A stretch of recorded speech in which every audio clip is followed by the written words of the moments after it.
Have you ever just stared at a world map and noticed something kind of weird? How some borders are these perfectly straight ruler-drawn lines, while others are just a total jagged mess? Well, that's not random. It's a huge clue hiding in plain sight. Let's dive in and figure out how to read the stories hidden in those lines. I mean, just look at the difference here. On one side, you've got a line that looks like it was drawn with a laser, slicing right through the desert. And on the other, it's a chaotic squiggle that seems to follow no logic at all. So what's going on? It turns out the shape of a border is a dead giveaway to its history. Okay, so to crack this code, we have to get one thing straight. Borders are basically born in two totally different ways. It's a tale of two completely different philosophies for drawing lines on our planet. So on one hand, you have your artificial planned borders.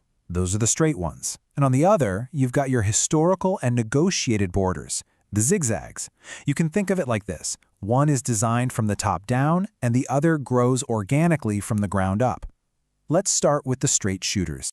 Right. So where in the world do these unnaturally straight lines even come from? Well, their story is usually one of power, convenience, and a point of view from very, very far away. This here is pretty much the recipe for a straight line border. Picture it. Colonial officials in an office, maybe thousands of miles away, looking at a map. They're using rulers. They're using lines of latitude and longitude. But what they're not using is any real knowledge of the land or the people who actually live there. The goal wasn't to be fair. It was about administrative convenience. It was just easier for them. And North Africa is the textbook example of this. The huge, sparsely populated deserts were basically treated like a blank canvas by European powers. There weren't a lot of existing political lines they felt they had to respect, so they just drew what was simple, completely ignoring the local reality on the ground. Just think about how wild that is for a second. The entire fate of a massive territory, of future nations decided with an instruction as simple as just connect the dots. It really shows you how disconnected the whole process was from the people it would affect. The key point is this: a straight line almost always represents an outside power imposing its will on a place.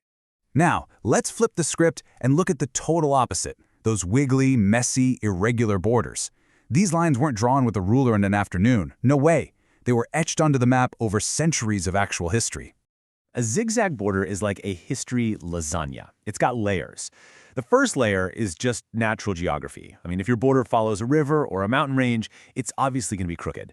Then you add the next layer, wars and treaties. Every single conflict, every negotiation can nudge that line a little bit. And for the final layer, you've got cultural divisions. Trying to draw lines around different languages or ethnic groups almost never results in a straight line. And this is the main takeaway for the wiggly ones. They're like geological layers, but for human history. You can practically read the story of a region, all its fights, its deals, its geography, just by tracing that messy line on a map. Okay, so let's put it all together, because there is no better place on Earth to see these two very different ways of making borders collide than the continent of Africa. See, before European colonization, a lot of African borders weren't these rigid lines we see today. They were more like flexible zones of influence. Then, in a super short span of time, Europeans showed up and slammed down this system of hard, fixed borders. They drew straight lines right across deserts, sometimes cutting right through the middle of ethnic groups because, well, it was convenient. The only time the lines got wiggly is when the geography, like a big river, was just too impossible to ignore. So after all of this, you've pretty much unlocked a new superpower. From now on, you can look at any world map and see the hidden stories just by looking at the shapes of the countries. So here it is, the simple rule of thumb, the cheat code. When you see a straight border, your first thought should be, okay, this was probably drawn by outsiders with a map. But when you see a wiggly border, you think, this line was shaped over centuries by the people and the land itself. Because at the end of the day, that's what this is all about. A border is never just a line. It's a story written on the land itself. A story about power, about history, and about geography. And now you know how to read it. Which kind of leaves us with one last big question.